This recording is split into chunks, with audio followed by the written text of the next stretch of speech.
Então, boa noite, irmãos e irmãs, encarnados e os desencarnados, tão numerosos, né? Que compõem todas as doutrinárias de todas as casas espíritas, porque nós dividimos espaços com os nossos irmãos desencarnados. E é muito bom a gente ter essa consciência, que nós não estamos sozinhos, somente com a matéria.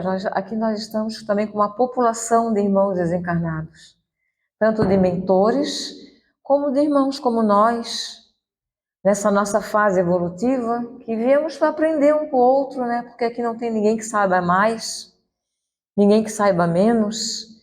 Nós estamos todos na mesma escola, no mesmo degrau e com as mesmas condições, quase com as mesmas condições morais, intelectuais, e assim a vida.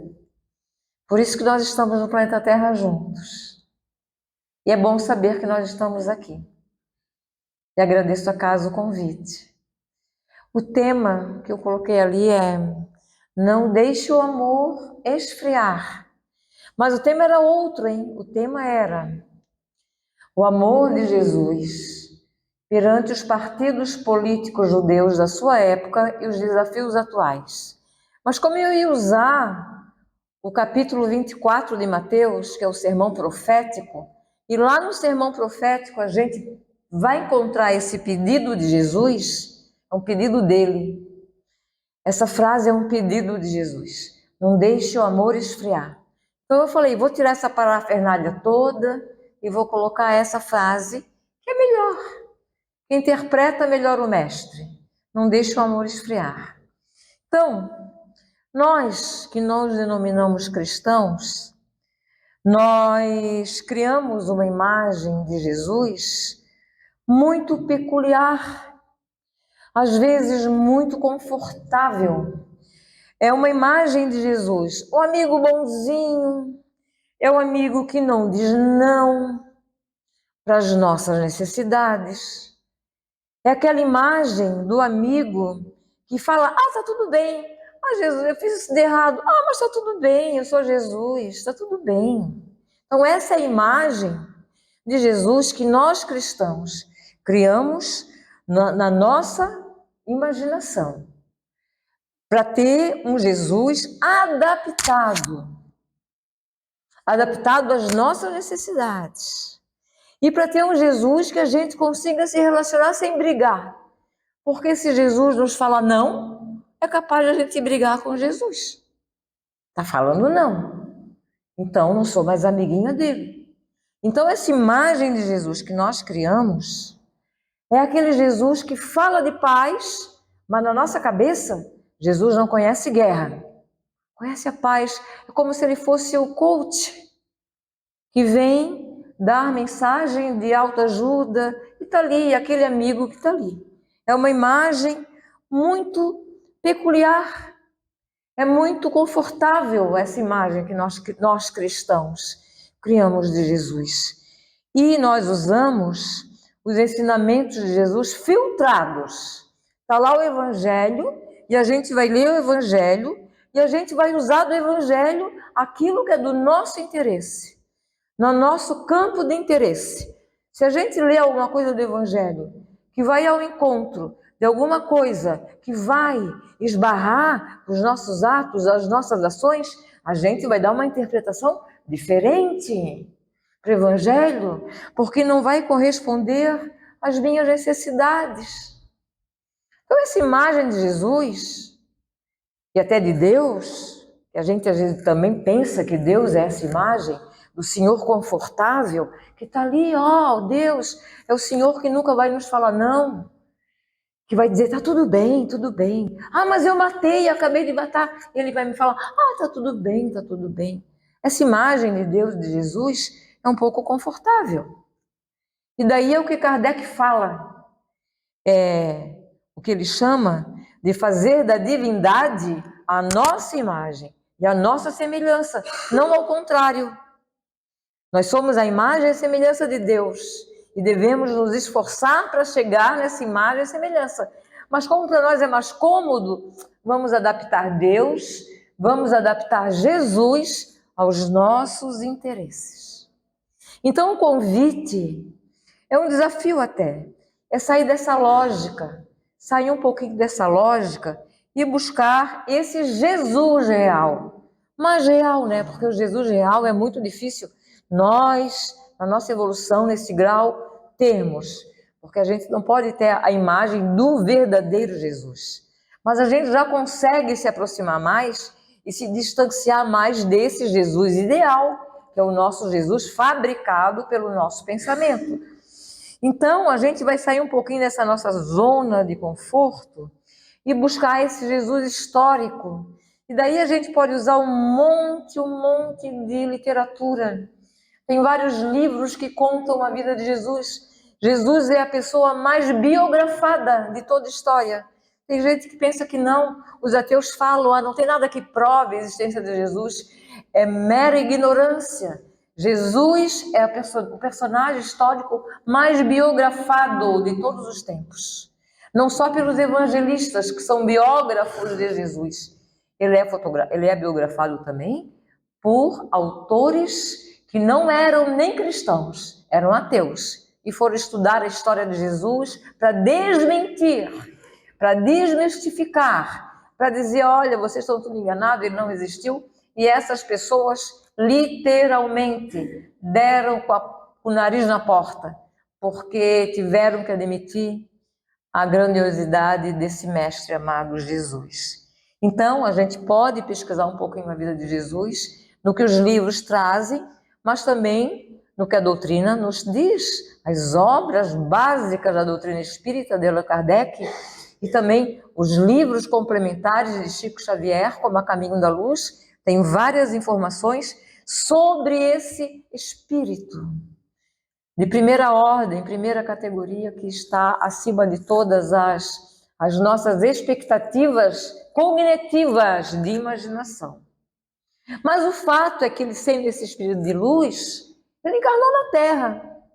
E ele viveu um contexto social, geopolítico, econômico, religioso. Ele viveu um contexto como qualquer um de nós. Ele teve uma época, uma família, uma sociedade. Ele teve uma organização social. Ele vivenciou um modelo econômico, né? E ele encarnou na Galileia, um lugar, uma sociedade muito turbulenta, muito fragmentada. Os conflitos étnicos ali eram muito fortes, porque os galileus, eles não aceitavam o domínio romano. Eles viviam brigando com os soldados romanos. Eles viviam em conflitos permanentes. Foi nessa cidadezinha que ele nasceu. Era um Israel, era todo um território judaico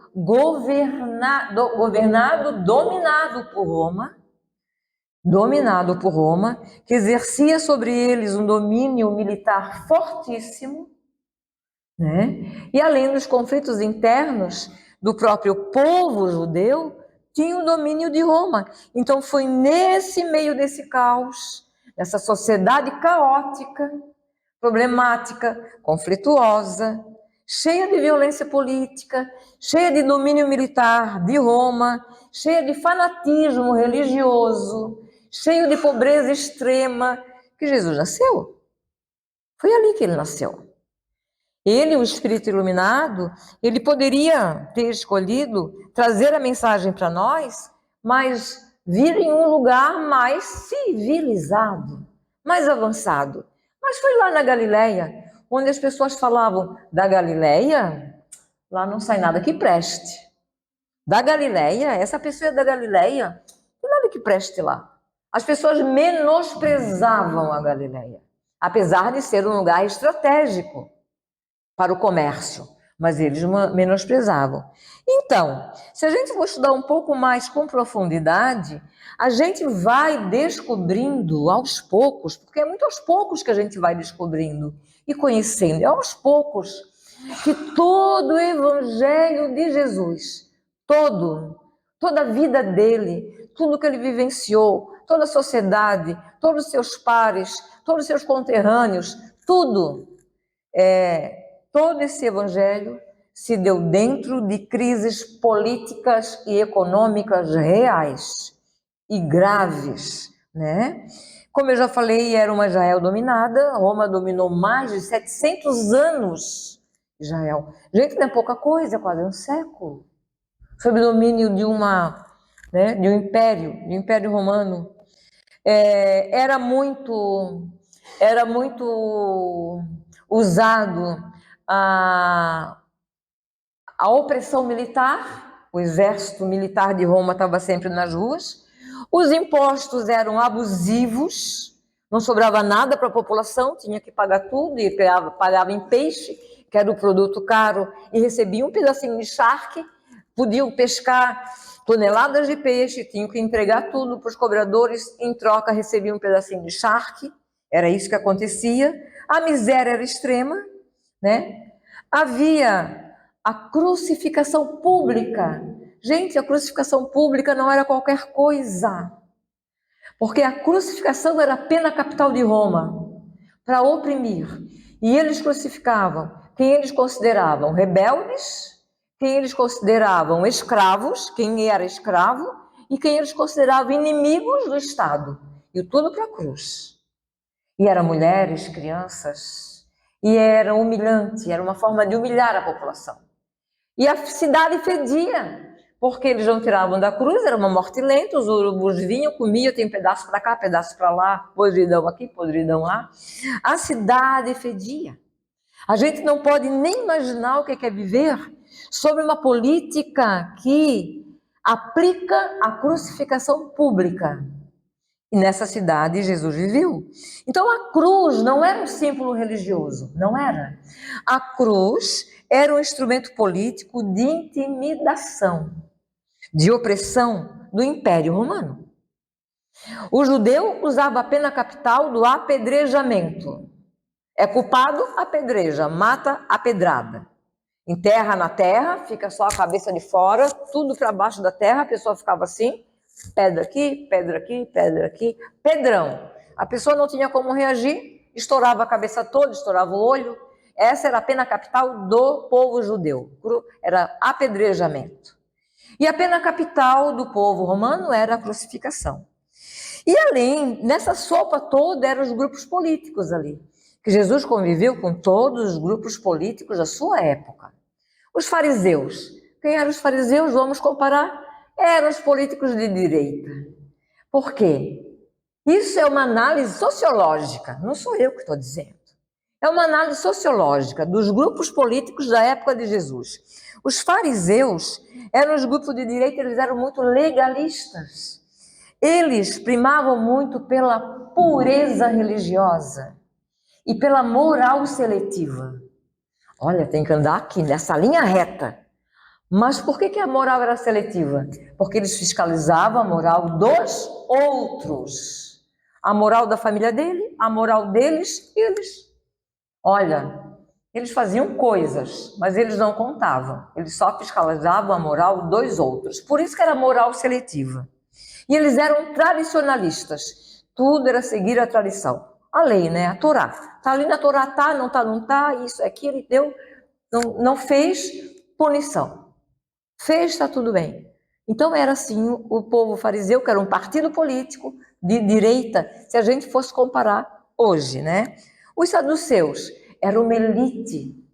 Os saduceus eram uma elite política. É como aquelas grandes empresários de grandes corporações financeiras de hoje mandavam na economia. Eram judeus, mas eles tinham concessões dos romanos, porque os romanos, para governar, contavam com eles. E eles traíam o próprio povo judeu, ficavam a favor do povo romano para ter os seus privilégios. E estava tudo bem. Era uma corrupção só. Eu toma lá, dá cá. Era o povo saduceu. E eles mantinham o sistema, porque eles lucravam, eles tinham privilégio no sistema. Então eles não queriam derrubar o sistema. Estava tudo bem para eles. Moravam bem, comiam bem, andavam bem, tinham ouro, tinham isso. Está tudo bem para os saduceus. Não mexe com o Império Romano. Eu sou judeu, eu sou da lei judaica, mas eu sou um saduceu. Então não mexe com o Império Romano, porque está tudo bem para mim. É como se fossem vendidos. Eles eram chamados assim, os vendidos, pelo povo mais simples. Aí tem os zelotes. Quem eram os zelotes? Os zelotes eram um grupo de judeu rebelde que não aceitava a dominação romana. Se fosse para a gente fazer uma comparação hoje, seriam da extrema esquerda, os guerrilheiros. Andavam sempre armados, queriam acabar com o domínio romano, eles faziam emboscadas, eram muito radicais, achavam que iam libertar Israel pela violência e sempre se davam mal. Sempre se davam mal. Porque numericamente eles eram menores do que os soldados romanos e militarmente também. Então eles faziam emboscadas para pegar os soldados romanos, para libertar Israel, mas eram sempre eles que morriam. Então eles sempre se deram mal.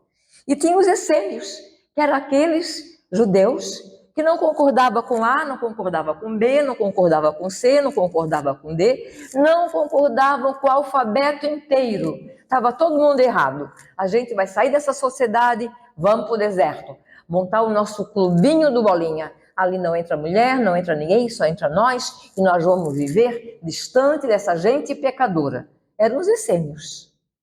Era um grupo político também. E os herodianos? Quem eram os herodianos? Eram judeus, amigos de Herodes, que era o governador judeu, que estava a serviço de Roma e que era extremamente ligado com o governo romano, era super vendido, era pior do que os saduceus. Então os herodianos eram odiados, super odiados pela população, super odiados. Nessa cauda toda, e tinha mais partido, mas esses eram os principais. Nessa cauda toda, onde é que Jesus se localizava? Ele estava nessa sociedade cheia de partido político, cada um com a sua bandeira, hein? Cada um com a sua bandeira.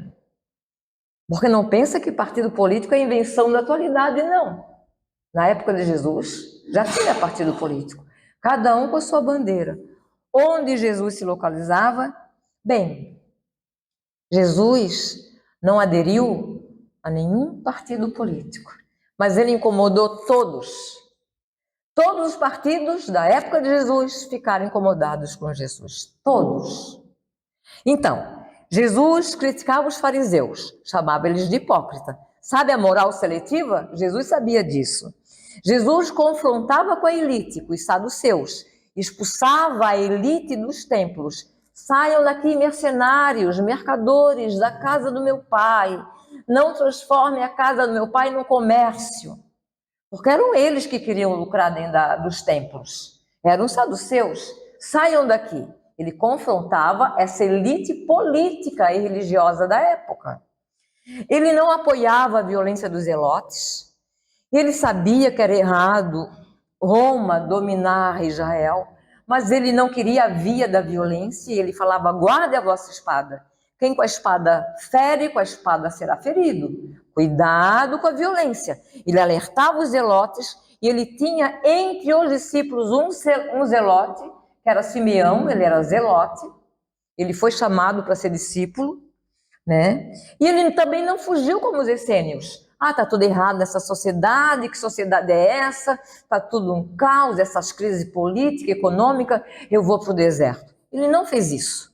Ele decidiu conviver. Uma vez ele chamou Herodes de raposa. Olha só a ousadia de Jesus. Confrontar uma pessoa como Herodes. Herodes era muito cruel, era sanguinário. Era sanguinário, mandava crucificar todo mundo. E uma vez, Herodes mandou a sua guarda dizer para Jesus que iria matá-lo. E a guarda de Herodes chegou para Jesus e falou, olha Jesus, Herodes mandou te avisar que vai te matar. Sabe o que ele falou para Herodes? Para os soldados falar para Herodes? Pois avise aquela raposa, que amanhã eu vou continuar curando cegos, curando leprosos e atendendo aos miseráveis. O que ele quis quis dizer com isso? Estou ligando para Herodes. Eu vou continuar com a minha vida, fazendo o que eu vim fazer na terra. Avise isso àquela raposa do Herodes. Falou isso. Então Jesus não ficou neutro. Ele não foi uma pessoa neutra no seu tempo, politicamente neutro. Ele foi uma pessoa posicionada.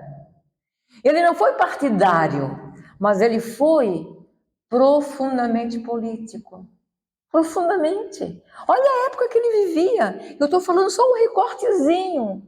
Se a gente for pegar os livros de Flávio Joséfo, que é um historiador da época, tem coisas horripilantes ali, que acontecia no dia a dia. Falei só um pouquinho. Nessa sociedade que Jesus vivia. As pessoas tinham que abaixar a cabeça. E ele falou, fala para aquela raposa lá, que amanhã eu vou continuar curando. Então, ele não foi partidário, mas ele foi profundamente político, no sentido da palavra política. Porque a palavra política vem da palavra polis, que é a origem grega, que significa cidade, que significa cuidar da vida da cidade, a gestão das coisas públicas. Isso quer dizer política, a origem da palavra, cidade. Ele decidiu viver na cidade, não fugiu feito os essênios. Aí ele decidiu, na convivência social, nessa sopa social, nessa grande sopa social, Jesus decidiu acolher, perdoar, incluir, falar com bêbado, falar com criminoso, falar com prostituta. Aí mesmo que ele foi mal visto pelas estruturas de poder. Porque ele não foi morto. Jesus não foi morto porque ele ensinava bondade, não. Ele não foi morto porque ele pregava o amor. A gente se engana se a gente pensar só isso. Jesus foi morto porque naquela época tinha muita gente boa também que pregava a bondade e não foram mortas. Jesus foi morto porque ele abalou as estruturas de poder. Ele era demais para aquela sociedade que Roma dominava e que os judeus, saduceus e fariseus e a elite judaica também dominava. A elite judaica também tinha interesse em matar Jesus. Ele foi morto por isso. Então Jesus não ficou silenciado, ele não ficou omisso, ele foi uma pessoa que ele se expressou politicamente, mas ele não foi para a extrema direita, nem para a extrema esquerda, e nem se debandou como os essênios, e nem radicalizou como os zelotes. Ele decidiu conscientizar e cumprir a missão dele, que é trazer para a terra o caminho que leva a Deus, através do caminho do amor. Apesar do caos social, ele não deixou o amor esfriar. Ele não deixou o amor esfriar. E ele apontou esse caminho de evolução, porque ele não veio dizer que ele ia modificar o reino da terra. Ele sempre falou, o meu reino não é desse mundo. Então o engraçado é que se a gente for ver os partidos políticos de hoje, a gente não encontra semelhança? Olha, a gente encontra, né? Aqueles partidos que são muito ligados ao poder, aqueles partidos que usam a religião para moral seletiva, aqueles partidos que são ultra-radicais. A gente encontra um pouco de semelhança. Isso tudo parece que a gente está vivendo uma coisa nova. Não é nada novo. Jesus já viveu isso há 2000 anos atrás. Isso não é novo.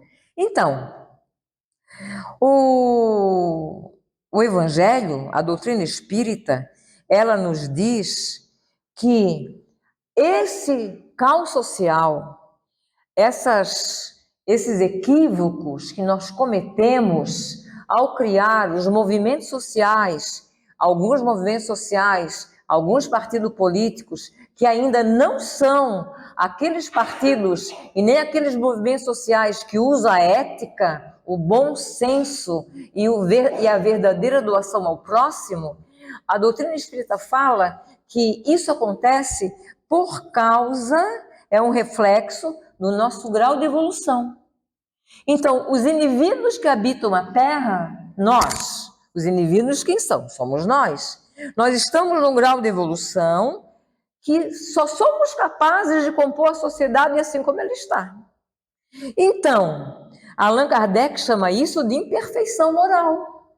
A gente ainda tem orgulho, egoísmo, vaidade, a gente ainda é prepotente, a gente ainda tem um monte de vício que reflete na nossa organização social.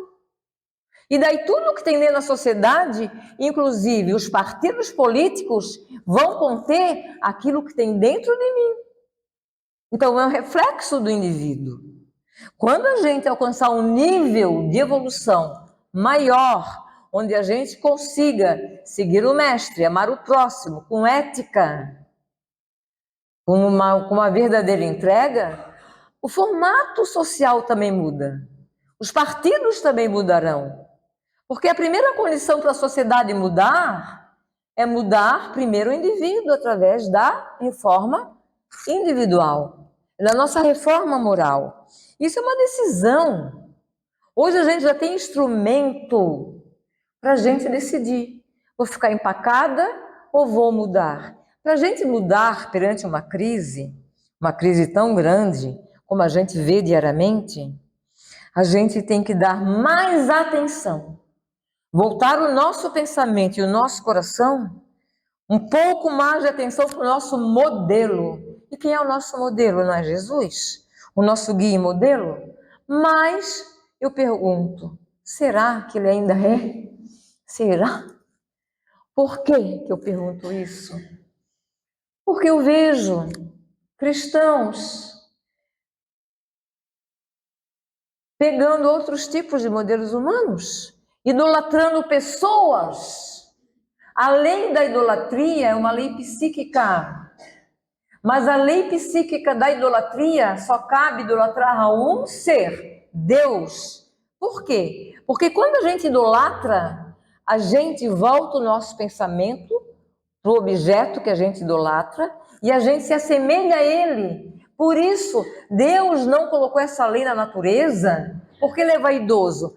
Eu quero que todo mundo me idolatre, eu sou Deus, me idolatrem, me idolatrem. Não, ele colocou essa lei na natureza porque ele sabia que ao idolatrar Deus, a ele, nós iríamos nos assemelhar a ele, buscar a perfeição. A gente vai se assemelhar com aquilo que a gente idolatra. Se a gente idolatra uma pessoa humana, cheia de vício, daqui a pouco a gente está com um comportamento igualzinho da pessoa. Igualzinho. Tal e qual. Se a gente idolatra a bebida, a gente vai cheirar cachaça. Se a gente... Então, o que a gente idolatra? A gente tem que ver o que é que nós estamos idolatrando. Para poder saber, nós estamos nos aproximando da lei que é a idolatria a Deus, ou nós estamos perdendo a nossa energia idolatrando ídolos humanos? Lá no sermão profético, eu até coloquei essa frase de lá, já vou encerrando, por isso que eu já vou chegar no sermão profético. Jesus, ele diz assim, os apóstolos chegaram para ele numa reunião muito íntima e falaram, Jesus, mas quando aconteceram essas coisas que tu fala, que vai ter reino do céu, que vai ter paraíso, quando é que tu voltarás depois que tu se fores? Quando que vai acontecer isso? Porque o mundo está muito caótico, os apóstolos falaram para Jesus. E ele falou assim, ouvireis falar de guerras e rumores de muitas mortes. Vede, mas não vos assusteis, porque é necessário que isso aconteça, mas não será o fim. Este evangelho do reino será pregado em todo o mundo, e todo mundo terá o evangelho como testemunha. Aí então será o fim. Mas não será o fim, será o fim de um ciclo. Então o que é que Jesus quis dizer com isso? Jesus quis dizer com isso que a guerra não é o fim do ciclo. O fim do ciclo será quando o evangelho estiver implantado em todo o planeta. Aí será o fim do ciclo. Então a boa nova não vem anunciar o caos, vem anunciar a luz. A luz. E ele disse mais, que antes de chegar ao fim do ciclo, ele falou uma coisa bem interessante. antes de chegar ao fim do ciclo, a iniquidade vai se multiplicar tanto, mas tanto, que vai esfriar o amor no coração de muitos. E o que é iniquidade? Iniquidade é a perversidade. É quando o mal não tem mais vergonha de aparecer. Porque antes o mal vivia escondido. Vou fazer o mal, mas ninguém viu. Hoje o mal tem rede social, está no Instagram, tem Facebook. E pior, o mal tem seguidores e likes. E quem é que dá like para o mal? São pessoas boas até. E o like tem o mal tem um like de pessoas boas. Então nós estamos vivendo época de iniquidade, onde o mal não tem mais vergonha de aparecer. Ele está aí na nossa cara. Olha o que acontece nas guerras: Ucrânia, Palestina, Israel e Hamas, a Síria, a crise humanitária. Olha o que acontece ao nosso redor, ao com a orelha. Olha o que acontece com os animais quando são torturados. Isso é iniquidade. Aparecendo na rede social como se não fosse nada. E tem gente que dá like pro mal. E Jesus falou, quando a iniquidade se multiplicar, o coração de muitos esfriará. A pergunta é, para finalizar, o nosso coração está esfriando? Como é que está o nosso coração? Nós estamos esfriando, a gente já acha que não vale mais a pena sorrir, não vale mais a pena abraçar, não vale mais a pena se importar para quê? Não vale mais a pena amar, não vale mais a pena perdoar, a gente está nesse nível já, o amor já esfriou em nós? A pergunta é, o amor já esfriou em nós? Nós estamos ainda com o amor aquecido em nossos corações? E Jesus deixou muitos discípulos na terra. Nelson Mandela, Martin Luther King, Irmã Dulce, Chico Xavier. Eu poderia citar muitas pessoas onde o amor não esfriou mesmo no caos, mesmo na sopa da iniquidade, mesmo na iniquidade, o coração dessas pessoas não esfriaram. E Jesus, o modelo e guia, que veio nesse caos social para dizer para nós, não esfrie o vosso coração, deixe ele aquecido com amor, porque o fim não é nada dessas iniquidades que nós estamos vendo. Nós como cristãos, nós temos obrigação de não deixar o amor esfriar, obrigação. Passei 5, peço desculpa, que Deus nos abençoe, que Deus me perdoe também, porque a gente exagera, né? Mas é que a gente está aprendendo. E quando a gente está aprendendo, a gente é muito imperfeito ainda. Um dia a gente chega lá. Que Deus nos abençoe, que Jesus nos ampare. Obrigada.